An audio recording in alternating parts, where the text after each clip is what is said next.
We're live. Can you hear me? All right, do we have a transmission, ladies and gentlemen?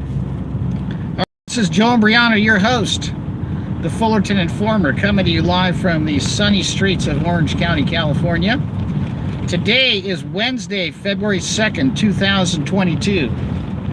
And I am coming to you in the name of Jesus Christ, bringing you the truth in a world that is full of lies. That's right, folks. All right.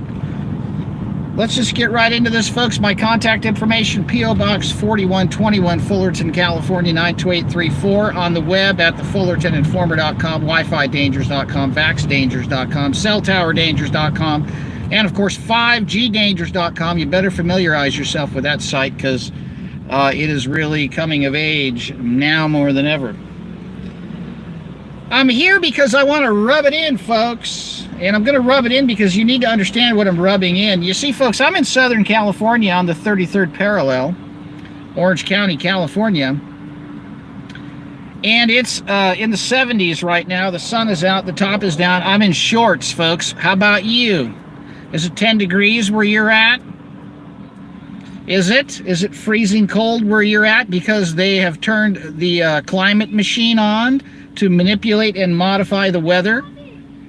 You see, folks, that is exactly what is going on, and that is exactly why it's in the 70s in Southern California on the 2nd of February at a little after 1 o'clock in the afternoon, where the rest of the country for at least 1,000 miles is in a deep freeze. Okay?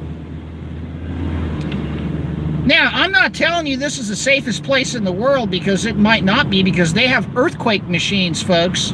And one of the things they like to do in California is shake, rattle, and roll, if you know what I'm saying. But, you know, as long as it's a one-story building or a two-story home that's wood frame, you're going to be okay. You're not going to die in it. You may dehydrate if you don't have water, and you may have to defend your property. That's why you need to have weapons and ammunition and alternate power supplies and backup supplies and things along those lines. But, folks, no matter where you are, you need to be prepared for the attack. All right? Because the reason you need to be prepared for the attacks is everything they do is attacking us. Okay? Can you believe in Southern California it's in the 70s? I'm feeling the warmth, turning my gray hair, I think, white. By the way, yesterday, some of you were complaining I kept playing with my cup. Folks, I was trying to get some water out of the ice cubes because my throat was drying up from talking so long. I can't believe how critical some of you people are. You know, I'm a one-man circus with a cheap, you know, Galaxy phone that's got 8 gigs of memory on it. And, you know, I'm driving almost a 30-year-old car.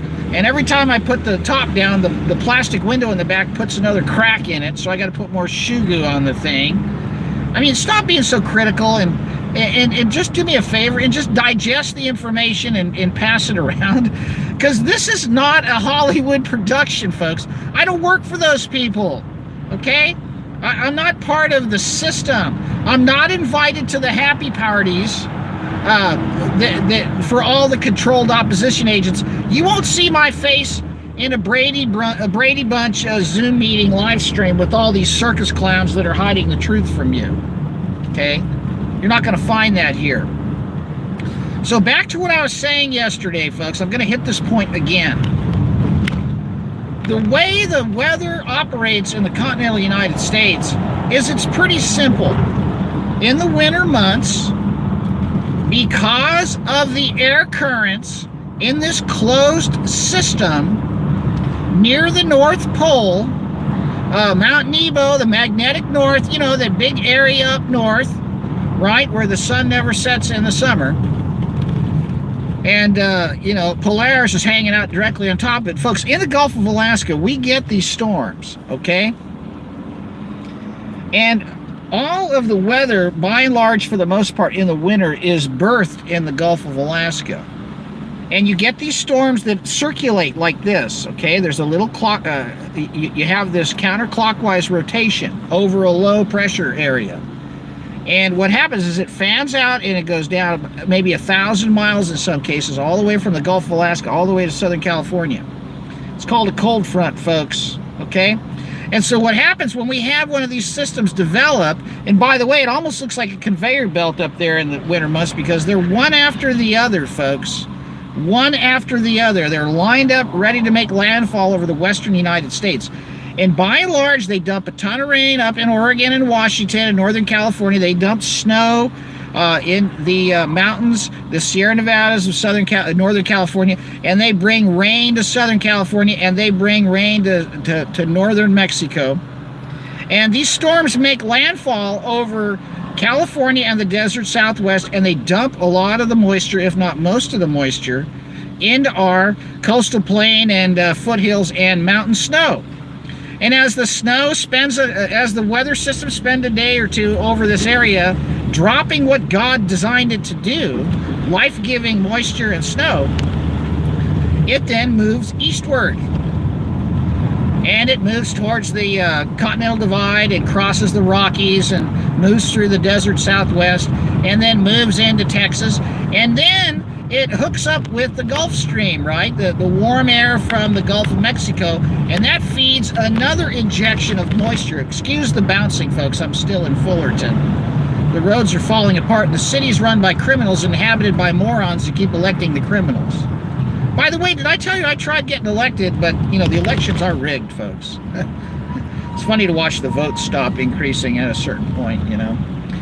So, you know, these cold fronts, they move eastward, they pick up this moisture, and what happens is they pick up steam, and then they head further into the eastern part of the United States, into the southeast and into the eastern seaboard, and in some cases they'll pick up a little bit of steam from the stuff dropping down from the north, and, you know, you'll get this lake effect snow and, you know, all these other interesting things.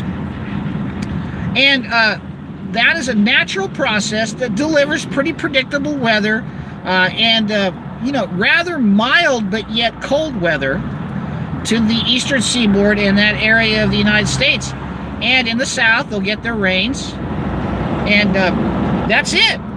What's happening right now, ladies and gentlemen, is instead of these storms sweeping down off the coast of Southern California and off the coast of California, making landfall, they install a dome of high pressure over this region. And that pushes all of the moisture and the cold front systems up and over California and down through the top of Idaho and slides it on down through Wyoming and Montana and then drops it around the backside of Southern California into the Gulf states.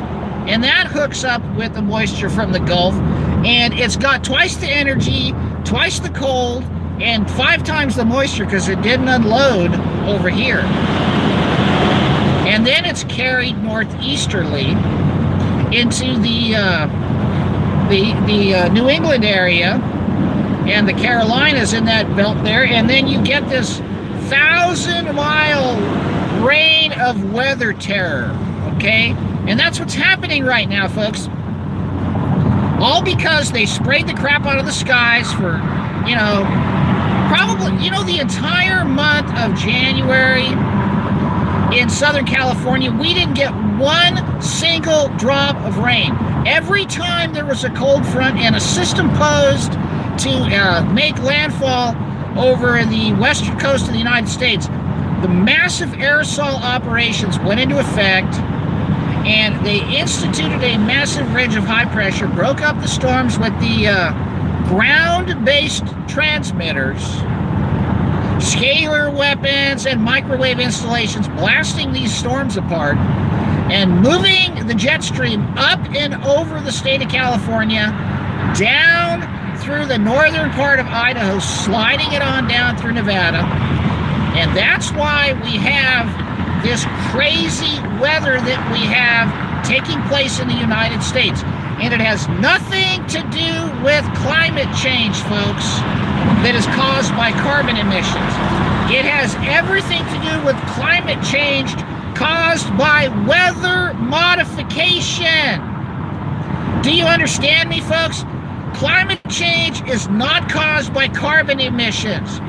It is caused by aluminum emissions. It is caused by microwave weapons and scalar weapons. It is caused by weather modification technologies, not human respiration, not the foregut in the rumen of a cow from the hay, not from you burning the Yule log, not from your gas stove heating up the scallops and butter, not from the fertilizer factory making life possible for billions of people, not from you driving your 4-cylinder convertible that gets 30 miles to the gallon westerly on the 91 freeway with a sunny, clear sky under a 70-degree temperature.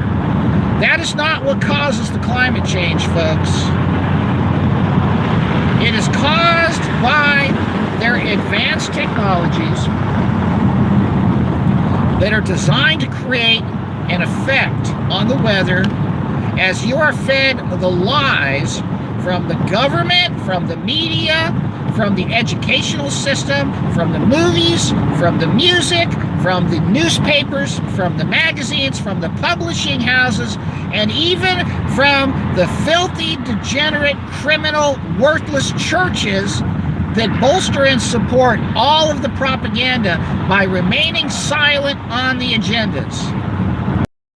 There it is, folks. I said it. All right? Now the question is, what do you do with this information?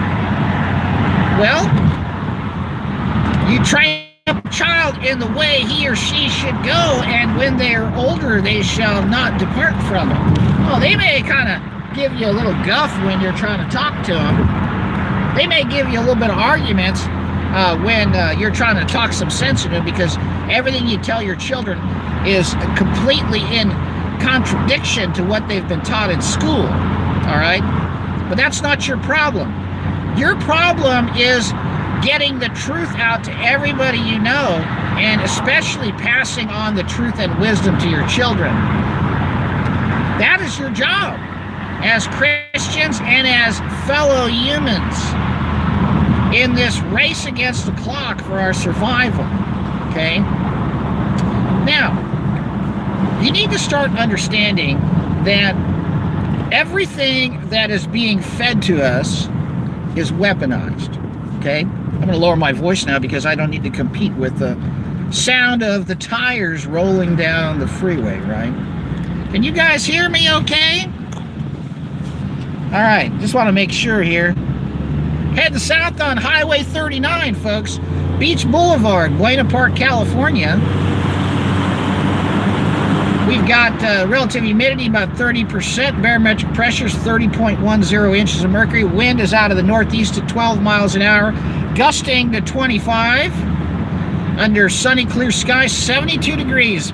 Going through downtown Buena Park here, folks. Approaching Knott's Berry Farm. Right? Look, folks, I love California, okay? Can you see why? And all of you telling me to get out of here? Why should I abandon my ship? I live here. Why do we always have to run away from our problems, huh? Why can't we just all collectively say no, right?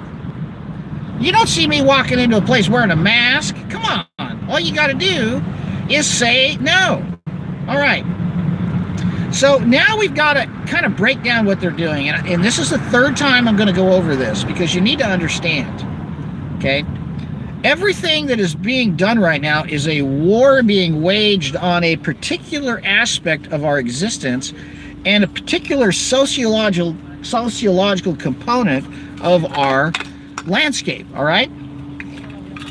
One of the most basic fundamental human rights is the right to breathe. We all know what they're doing with that right now. But one of the most important fundamental rights as a human on the face of this plane is the ability to cook and to heat, right? And to travel. All of the aforementioned require combustion. Now, by and large, the majority of heating is conducted on the face of this earth by wood. And in a lot of places by cooking with wood inside a home. And with methane, natural gas, and in some places coal, Okay, I mean, back in the primitive times of the American early days of the settling of this continent, they would burn buffalo chips, which was basically the poop of buffalo that had a bunch of dried, undigested hay in it, and it was very combustible. It worked great. Buffalo chips were like coal. Point is, folks, fire is a universal human right, and fire is under attack with the climate change nonsense. You see, folks, fire is a chemical reaction that involves a hydrocarbon of some sort and oxygen in the atmosphere that, when combined with an ignition source and heat, creates oxidation, a chemical reaction that is an exothermic reaction that produces a lot of things, folks. Number one, it produces energy in the form of heat, which is why we burn things. Okay, that's why we burn wood, is to warm us up. We also use it to cook. It generates heat. It also generates carbon dioxide and water vapor. Okay, those are the things that come out of a fire. All right. Now, they don't want us having access to fire because they're telling us, alleging that the carbon dioxide that comes from burning things like wood and coal and gasoline and oil and buffalo chips and newspaper and charcoal and natural gas, methane, is increasing the carbon dioxide levels of the atmosphere, which is affecting the weather. And that is causing all these drastic climatic changes that allegedly are going to submerge the coastlines and kill everybody. All right? Well, nothing could be further from the truth, ladies and gentlemen. You see, carbon dioxide, once again, is plant food. The more carbon dioxide you put into the atmosphere, the more the trees grow. And by and large, the whole narrative of this greenhouse gas thing literally falls apart, because you've got to understand that they called it global warming for quite some time, until they started realizing that the temperatures were dropping. So then they changed the name of their monopoly game from global warming to climate change. Okay? And so now they're just running their weather machines, wreaking havoc with the weather, modifying the weather, changing the weather, making it patently obvious what they're doing to anyone with half a brain. All right? But if you're glued to a phone and a TV set, living for the moment, pushing buttons, living a vicarious existence through a virtual reality headset, or sticking your nose into People magazine. Does anybody read that crap anymore? And not paying attention to the sky, not paying attention to what's going on, then you're going to fall for this nonsense. But folks, ultimately, your ability to burn wood, to burn coal, to burn gas, to burn gasoline, that is your ability to heat, to cook, to travel, to generate electricity, to have freedom to go places and exist in places that would, under other circumstances, not be possible. And so can you imagine what would happen if your pipes froze and you didn't have any access to propane? Some of you are already having that problem right now in some parts of the continental United States. And what's happening is your pipes are bursting and it's getting very cold. And some of you in Texas last year, because you live in houses with electrical appliances and you didn't have anything on hand to heat yourself when the temperatures dropped below freezing, you were taking apart your baby furniture and your couch and putting them in the fireplace to keep warm. Can you imagine if it was illegal to do that? That's what they're working on with this carbon neutral nonsense, where they're going to make it so every breath you take has to have a carbon offset somewhere. By the way, do you know why they're using these machines to accomplish something called carbon sequestration? I'll tell you why, folks, because they're capturing all the carbon and they're taking it into their underground facilities so they can use it to grow their plants and grow their food under there, okay? They're spending billions of dollars pulling CO2 out of the atmosphere, and it's such a minuscule amount. It's like taking a piss in your swimming pool and expecting them to change the pH of the entire 28,000 gallons. It's nonsense. It's doing it for other purposes.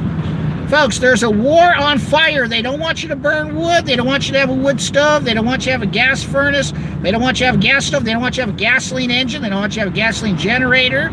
They want you all on electrical stuff so they can just flip a switch anytime they want and shut the power off. And by the way, you guys, you know, I talk to people, and, you know, some people are really drinking the Kool-Aid of all this technology. States. Do you realize that? You do realize that, right? You see, folks, it's very, very easy to see how, with all of these accoutrements and all these electronic gadgets, that there are also remote control capabilities in them. Okay, you know, when you have electric heating and electrical appliances, and you don't have any way to heat your home or cook your food without electricity, if they shut the power off, you're screwed. Okay? Do you know how energy intensive it is to run an electric stove? Well, I don't know about you, but I've installed electric stoves. I've done the wiring and taken them apart and changed out the rheostats in them if I've had to repair them. And they run, on average, they've got about a 10,000 watt input. All right? Now, the average good-sized generator that you can run on a, you know, let's say I've got, you know, 5 horsepower, the thing puts out about 5,000 watts. I mean, the electric stove would require 2 generators running just to cook coffee, a steak, and some eggs, and a pot roast, right? So, folks, you got to understand how efficient burning wood is in terms of its ability to generate heat, how safe it is to store, okay? And how it's a renewable resource. I don't even like using that word. But, you know, folks, trees grow like crazy, especially the really fast-growing pines. And if you don't take care of your yard, you'll see how quickly plant life takes over, okay? My point is there's no shortage of wood. The trees grow back. The forests grow back. You know, I can tell you right now, and this is an unequivocal, indisputable fact, okay? There are more trees in the United States now than throughout all of world history. In spite of all the settlements, encroachments, and alleged deforestation and harvesting wood products for pulp and paper and lumber and fuel and everything else, there are more trees alive in the United States today than there ever have been before. Now, why is that, folks? I'll tell you why. It's called irrigation. All right? In Southern California, there was a guy named Vasco de Balboa back in the 1600s, and when he approached the channel off of the California coast, and he was off of Catalina Island, he observed that this region was uninhabitable because it was covered in smoke all the time because of the natural wildfires from the chaparral topography always being ignited by whatever reason, whether it be lightning or, you know, the residents here cooking, whatever. Point is this place was a barren desert full of weeds, tumbleweeds, mustard weeds, and you know, some grasses that would come and go as the spring withered away with the summer's onset. Folks, Orange County, California today is a massive urban forest, okay? And if you get up and at any altitude and look over Orange County, all of these trees have been imported and irrigated until they managed to get their roots into the groundwater. A large portion of the United States that was once arid is now forested. Trees grow like crazy. Wood grows really fast. Wood stores very safely. Wood is harvested very easily, and burning a wooden log that generates an orange flame is extremely beneficial to your health if you look at it. I won't get in to the esoteric aspects, but I will tell you that it is very good for getting the fluoride out of your brain. Okay, that's pretty much all I'll say at this point, is that staring at a wood burning fireplace has beneficial components to it. They don't want you having fire, folks. They don't want you having access to fertilizer. They don't want you having access to petroleum. They don't want you having access to storable fuel that allows you to travel great distances freely uninterrupted, they don't want you having the ability to generate electricity. So they've come up with this con job telling us that we can't have those things because it's destroying the quote-unquote planet, okay? By the way, it's not a planet that we live on, it's a plane. Drop the T, will you? Now, they don't want us eating meat. They're telling us that, you know, cattle is too resource intensive, and you know, chickens and all this, you know, it uses too much, they make too much greenhouse gas, right? The cows belching methane. They're telling us that, you know, these cows belch so much methane that it affects the CO2, the greenhouse gas levels. They consider methane a greenhouse gas. Supposedly it's changing the weather. Can you believe that cows farting are changing the weather, folks?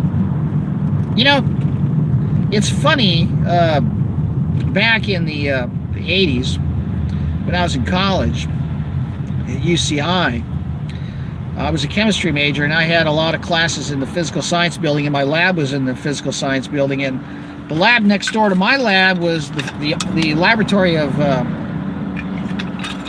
Dr. Sherry Rowland and Francis Molina, who were atmospheric chemists, studying the so-called ozone hole, right? And they were the ones that supposedly postulated that chlorofluorocarbons were breaking down the ozone, and that we had to ban these chlorofluorocarbons, or, you know, the ozone hole was going to overtake the Earth, and we were going to lose this so-called protective shield, and we were all going to die from ultraviolet radiation poisoning, okay? And so consequently, you know, it used to cost $12 to recharge your air conditioner in your Cadillac, and now it costs $2,000 because they changed the refrigerants, right? And so, you know, consequently, the costs of these refrigeration units all throughout the world have skyrocketed, and so people have lost the ability to keep food cold because they can't afford refrigeration. Do you see how this works, folks? Do you see how they've weaponized science to kill us? You see, ladies and gentlemen, more chlorofluorocarbons were emitted from Mount St. Helens and Mount Pinatubo in the Philippines in the early 80s than were released in all of human history from the DuPont process of creating chlorofluorocarbons in laboratories. Did you hear what I just said? The science is fallacious at best and fraudulent at worst. And, you know, we're taught to revere and respect these people, and in some cases worship them. When you realize that everything that you have been told is a lie, and Joe Imbriano is the Fullerton Informer, and because you have the right to know, we dare to push the envelope, quote unquote, March of 2013, folks. Almost 10 years ago, I began blowing the lid off of all of this. Folks, they don't want you having access to beef and to power and to heat. They want you in a pack and stack Wi-Fi prison with LED lights and millimeter wave sets on all of you as you're strapped into a chair with electrodes as your food is delivered in Soylent Green fashion, as you are pumped full of vaccines, loaded up with medications and fake food and fake meat, and irradiated to the point where you expire like a dozen bad eggs. Folks, that is not God's plan for us. God's plan is for us to be connected to the earth and to reap the bounties and the joys thereof, folks, by interacting with it, by producing food and enjoying nature and getting fresh air and sunlight and enjoying the snow and the mountains and the critters and the creatures and the simple pleasures of a fire surrounded by your friends and yourself and your family. They're taking it away. But only if you let them, ladies and gentlemen. Those words, I will close. This is Joe Imbriano, your host. I want to thank you all for tuning in, ladies and gentlemen. All right? Take care. And by the way, you're welcome for the truth, ladies and gentlemen. In Jesus' name.